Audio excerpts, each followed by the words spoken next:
Hello students, welcome to the channel 0 to 1। तो आज के इस वीडियो में हम लोग एलसीएम के कॉन्सेप्ट को समझने वाले हैं। एकदम 0 to 1 मतलब एलसीएम क्या होता है, कैसे वर्क करता है और उसको फाइंड करने के क्या क्या मेथड्स हैं। ठीक है, तो इससे पहले कि मैं आपको एलसीएम यानी लीस्ट कॉमन मल्टीपल समझाऊं, आप कॉमन मल्टीपल का मीनिंग समझ लीजिए। क्योंकि अगर आप कॉमन मल्टीपल का मीनिंग समझ गए तो लीस्ट कॉमन मल्टीपल निकालना कौन सी बड़ी बात है ना। तो पहले देखते हैं कि कॉमन मल्टीपल क्या होता है। तो यहाँ पे देखो, कॉमन मल्टीपल की डेफिनेशन है, व्हेन टू और more numbers have the same number as multiple it is called a common multiple of those numbers. मतलब ऐसा है कि दो नंबर या उससे ज़्यादा भी हो सकते हैं, अगर उनके मल्टीपल्स में कोई भी नंबर सेम है तो वह कॉमन मल्टीपल्स कहलाएंगे। एग्जाम्पल देखते हैं हम, उससे आपको और अच्छे समझ आएगा। तो हमने यहाँ पे कंसीडर किया नंबर्स 3 और 4 को। तो 3 के हम मल्टीपल्स लिखते हैं, मल्टीपल्स ऑफ 3 तो क्या होंगे, 3, 6, 9, 12, 15, 18, 21, 24। एंड हम लिखते चले जाएंगे इनफाइनाइट तक। क्योंकि हमने जब मल्टीपल्स का कॉन्सेप्ट पढ़ा था तो हमने यह पढ़ा था कि किसी भी नंबर के इनफाइनाइट नंबर ऑफ मल्टीपल्स होते हैं, हम कितने भी लिख सकते हैं। ठीक है, अगर आपको मल्टीपल्स का कॉन्सेप्ट नहीं आता है तो यहाँ आई बटन पर जो वीडियो आपको दिख रही होगी वो मल्टीपल्स के कॉन्सेप्ट को क्लियर कर देगी, तो आप उसको जाके जरूर देख लेना। चलिए देखते हैं 4 के मल्टीपल क्या है। तो 4 के मल्टीपल है 4, 8, 12, 16, 20, 24। एंड ये भी इनफाइनाइट तक लिखते जाएंगे तो ये भी बहुत सारे लिख सकते हैं। ये जो साइन है ये उल्टा 8 लेटा दिया 8 को, वो इनफाइनाइट का सिंबल। ठीक है, तो हमने यहाँ पे कुछ ही मल्टीपल्स लिखे हैं क्योंकि मल्टीपल्स तो बहुत सारे, हम पूरा लिखते जाएंगे तो कभी खत्म नहीं होने वाले। बस हमने एग्जाम्पल के लिए कुछ लिख लिए। तो अगर हम यहाँ पे कॉमन मल्टीपल्स देखें तो हमको क्या मिल रहा है, 12 दोनों में कॉमन है, 24 दोनों में कॉमन है। तो हम कह सकते हैं so common multiples of 3 and 4 are 12 and 24। ठीक है, अब मैं आपसे क्वेश्चन पूछता हूँ कि विच इज द लीस्ट यानी कि स्मॉलेस्ट मल्टीपल अमंग देम। दोनों जो 3 और 4 के मल्टीपल हैं उनमें से हमने कॉमन देख लिए। अब कॉमन मल्टीपल्स में सबसे छोटा कौन सा है, तो आप इजीली बोल पाओगे कि सर 12 and 24 दो कॉमन है तो इनमें से छोटा 12 है। तो आप बोलोगे the least common multiple of 3 and 4 is 12। ठीक है, तो यही तो चीज़ है। लीस्ट कॉमन मल्टीपल का मतलब क्या था, एलसीएम। तो आई होप कि आपको चीज़ अब थोड़ी थोड़ी क्लियर हो गई होगी कि लीस्ट कॉमन मल्टीपल क्या होता है। लीस्ट कॉमन मल्टीपल का मतलब है कि हम कॉमन मल्टीपल्स नंबर के देखते हैं और उनमें से जो सबसे छोटा मल्टीपल है, लीस्ट यानी कि स्मॉलेस्ट, वही हमारा एलसीएम की वैल्यू होती है। ठीक है, तो देखो लिस्ट कॉमन मल्टीपल यानी एलसीएम की क्या डेफिनेशन है। The least common multiple of two और more natural numbers is the least natural number that is a multiple of the given numbers. मतलब दोनों नंबर्स के जो मल्टीपल्स हैं उनमें से कॉमन हो पहली कंडीशन, दूसरी सबसे छोटा हो, तो वही हमारा एलसीएम हो जाएगा।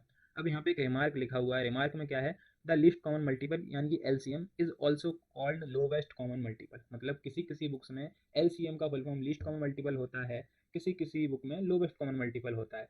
तो अपनी जगह पे दोनों सही है, कोई गलत नहीं है। तो आई होप कि आपको एलसीएम के बारे में सारी चीज़ें क्लियर हो गई होंगी कि एलसीएम क्या है और उसको कैसे फाइंड करते हैं। अब इसके दो मेथड हैं, मेनली इन्हीं के थ्रू एलसीएम निकाला जाता है। तो चलिए देखते हैं क्या है वो मेथड्स। तो पहला मेथड है प्राइम फैक्टराइजेशन मेथड और दूसरा है डिवीजन मेथड। तो अगर आपने एचसीएफ के कॉन्सेप्ट वाली वीडियो देखी है तो वहाँ पे भी प्राइम फैक्टराइजेशन मेथड से एचसीएफ निकालते थे। तो आपको प्राइम फैक्टराइजेशन के बारे में पता होगा, मैंने वहाँ पर बताया था। अगर आपको प्राइम फैक्टराइजेशन नहीं आता है या एचसीएफ नहीं आता है तो आप यहाँ पे आई बटन पे जो वीडियो दिख रही होगी आप उसको देख सकते हो जाके, आपको क्लियर हो जाएगा। तो चलिए वापस हम एलसीएम के मेथड्स पे चलते हैं कि कैसे फाइंड करना है। तो सबसे पहले देखते हैं प्राइम फैक्टराइजेशन मेथड को। ठीक है, तो प्राइम फैक्टराइजेशन मेथड है ये, इसका वर्किंग रूल समझते हैं क्या है।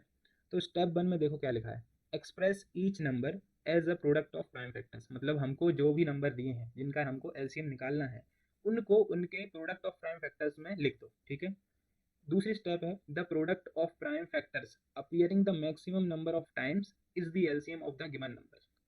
तो दूसरी जो स्टेप है वो ये बोल रही है कि प्राइम फैक्टर्स जो सबसे ज़्यादा बार अपीयर हो रहे हैं अगर हम उनका प्रोडक्ट कर देते हैं तो वही वही जो प्रोडक्ट आएगा वो हमारा एलसीएम होगा। अब इन लाइंस का क्या मतलब है, चलिए इस एग्जांपल में अप्लाई करके देखते हैं तो आपको और अच्छे से क्लियर होगा। तो एग्जांपल में लिखा हुआ है find the LCM of 8, 12 and 18। ठीक है, इन तीन नंबर्स का हमको एलसीएम निकालना है, 8 का, 12 का एंड 18 का। तो हमें प्राइम फैक्टराइजेशन लिखना है पहली स्टेप में। ठीक है, तो हमने 8 को इसके प्राइम फैक्टर्स के प्रोडक्ट में लिखा, तो 2 × 2 × 2 इज इक्वल टू 8। सिमिलरली 12 को लिखेंगे 2 × 2 × 3 एंड अगेन 18 को लिखते हैं 2 × 3 × 3। तो हमने ये प्राइम फैक्टराइजेशन कर दिया इनका। अब देखो यहाँ पे क्या है, the maximum number of times of 2 and 3 appear are 3 and 2 respectively. मतलब 2 यहाँ पे मैक्सिमम टाइम कितनी बार आ रहा है देखो, तो मैक्सिमम टाइम 2 कितना बार आ रहा है, 1, 2, 3, है ना। यहाँ पे देखोगे तो 2 ही बार आ रहा है, यहाँ पे देखोगे तो 1 ही बार आ रहा है, तो मतलब 3 बार हम 2 को लिखेंगे, तो हमने ये लिखा 1 2 3, और 3 भी तो है दूसरा फैक्टर, तो 3 कितने बार आ रहा है मैक्सिमम, 2 बार, 1 एंड 2, बाकी जगह तो यहाँ 1 ही बार है और यहाँ है ही नहीं, तो हम 3 को 2 बार लिख देंगे, तो यहाँ पे 2 टाइम्स को 3 लिख दिया। अब इसका जो प्रोडक्ट होगा वही हमारा एलसीएम होगा, तो हमने करा 2 इंटू 2 इंटू 2 इंटू 3 इंटू 3, तो 3 3 आर 9 एंड 8, तो 9 इंटू 8 इज इक्वल टू 72। तो इसका क्या मतलब हुआ, मतलब ये कि एलसीएम जो 8 12 और 18 का आया वो 72 है, ठीक है। ये प्राइम फैक्टराइजेशन मेथड था। आई होप कि आपको प्राइम फैक्टराइजेशन मेथड क्लियर हो गया होगा। अब देखते हैं दूसरा मेथड जो कि है डिवीजन मेथड, ठीक है।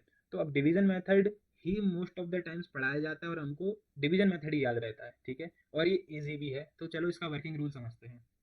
तो वर्किंग रूल कह रहा है when there are several numbers we arrange the given numbers in a row, ठीक है। मतलब हमको जब बहुत सारे नंबर दिए, जैसे कि चार, यहाँ पे इस एग्जांपल में देखो 4 नंबर है 1 2 3 4, तो हम क्या करेंगे उसको एक रो में लिख देंगे, ऐसे रो में लिख दिया हमने, फिर क्या करेंगे then we divide by a number which divides exactly at least 2 of the given numbers and carry forward the numbers which are not divisible.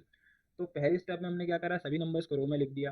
दूसरी स्टेप ये कह रही है कि हम किसी ऐसे नंबर से डिवाइड करते हैं इन सभी नंबर्स को जो एटलीस्ट इनमें से किसी 2 नंबर को डिवाइड कर रहा हो, और जो नंबर डिवाइड हो जाते हैं तो उनका क्वोशंट नीचे आ जाता है, और जो नहीं होते हैं उनको एज इट इज लिख देते हैं, ठीक है। इस एग्जाम्पल में बताऊंगा आपको क्या चीज हो रही है, पहले आप समझ लो कि क्या करना है।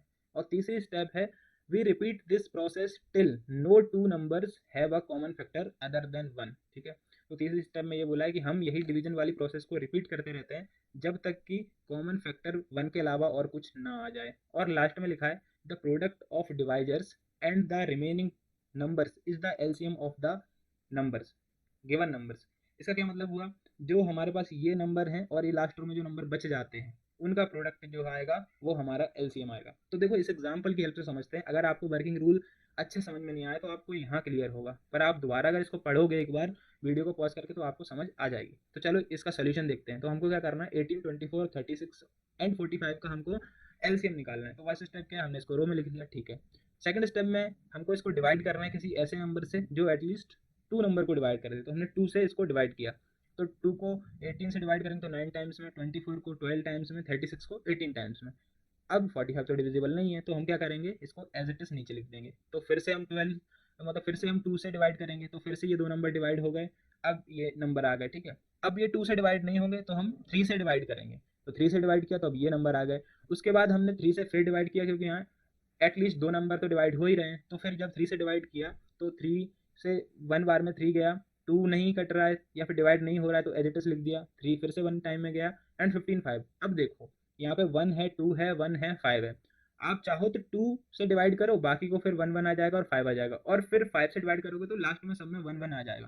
पर उसको ना भी करोगे तो कोई दिक्कत नहीं है, क्योंकि जो लास्ट स्टेप है इसमें यही बोला गया कि इन नंबर्स का और इन नंबर्स का जो प्रोडक्ट है वही एलसीएम है।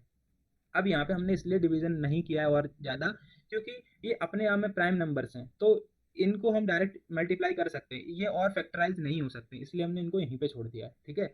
हो सकता है आपने स्कूल्स में जब सीखा हो तो तब तक डिवाइड करते जाते हैं जब तक इस लास्ट रो में 1 1 1 1 नहीं आ जाए, तो वो करो तो सही है और नहीं करोगे तो भी सही है, आप इन्हीं नंबर्स को डायरेक्ट मल्टीप्लाई कर सकते हो, ठीक है।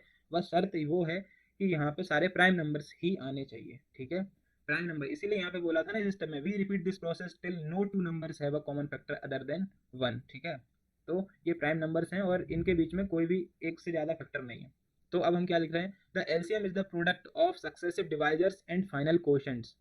एलसीएम क्या है, सक्सेसिव डिवाइजर्स, ये सक्सेसिव डिवाइजर्स हैं, एक के बाद एक डिवाइजर हैं ये जिनसे हमने इसको डिवाइड किया, एंड फाइनल क्वोशंट्स, और ये फाइनल क्वोशंट्स हैं हमारे। तो ये देखो 2 2 दो बार लिखा, 3 3 दो बार लिखा, और यहाँ पे क्या 2 एंड 5, तो 2 एंड 5 को लिख दिया। अब 1 को इसलिए नहीं लिखा क्योंकि 1 को किसी भी नंबर से मल्टीप्लाई करोगे तो वो नंबर ही आता है, तो इन सबका जो मल्टीप्लिकेशन है वो 360 आ गया, ठीक है। तो 360 ही हमारा एलसीएम है। तो आई होप ये मेथड भी आपको क्लियर हो गया होगा, डिवीजन मेथड। ये समझाने में आपको इतना टाइम लग रहा है, लेकिन आप जब एक दो बार क्वेश्चन प्रैक्टिस करोगे तो सबसे आसान यही मेथड है, और सबसे प्रीफरेबल मेथड भी यही है। पर एग्जाम में आपसे जिस मेथड से आए आई होप कि आप कर पाओगे, ठीक है। तो अब एक नोट है आपके लिए, ये नोट इसी डिवीजन मेथड से रिलेटेड है। तो क्या है, the divisors in all the line should be prime numbers, ठीक है। मतलब आपको यहाँ पे ये डाउट आया होगा अगर कि हमने 2 से स्टार्ट क्यों नहीं किया, हम तो 4 से भी कर सकते थे, क्योंकि 4 से एंड यहाँ पे 24 भी डिवाइड हो रहा है एंड 36 भी। तो हमको पहली चीज तो ये कि छोटे से छोटे नंबर से डिवाइड करना, और दूसरी चीज ये कि नंबर प्राइम होना चाहिए, कॉम्पोजिट नहीं, ठीक है। तो इस नोट से आपको, पहले नोट से आपको वो वाला डाउट क्लियर हो गया होगा। दूसरी जो नोट है वो ये है, the process of division is continue till the line of quotients consist only of the numbers prime to each other. मतलब ये कि हम डिवीजन की प्रोसेस तब तक कंटिन्यूस रखेंगे जब तक इस लास्ट रो में प्राइम नंबर्स ना आ जाए, मतलब उनके बीच में कॉमन फैक्टर्स 1 होना चाहिए। अब देखो यहाँ पे ये 2 और 5 के बीच में कॉमन फैक्टर 1 ही है ना, और 1 का तो सिर्फ 1 ही फैक्टर है, तो ये चीज भी आपको क्लियर हो गई होगी। अब क्योंकि आपको एलसीएम का कॉन्सेप्ट यहाँ तक वीडियो देखने के बाद क्लियर हो चुका है, तो आपके लिए DIY प्रॉब्लम है जिसका आंसर आपको कमेंट सेक्शन में लिखना है। तो क्वेश्चन है, find the LCM of 36, 75 and 80। I hope आपको कॉन्सेप्ट समझ आ गया होगा और आप इसका आंसर डेफिनेटली कमेंट सेक्शन में लिखोगे। तो आज के इस वीडियो में बस इतना ही। आई होप कि आपको ये चीज़ क्लियर हो गई होगी, एलसीएम्स का सारा कॉन्सेप्ट और उसके दोनों मेथड। तो मिलते हैं आपसे अगले वीडियो में। Thank you so much for watching this video.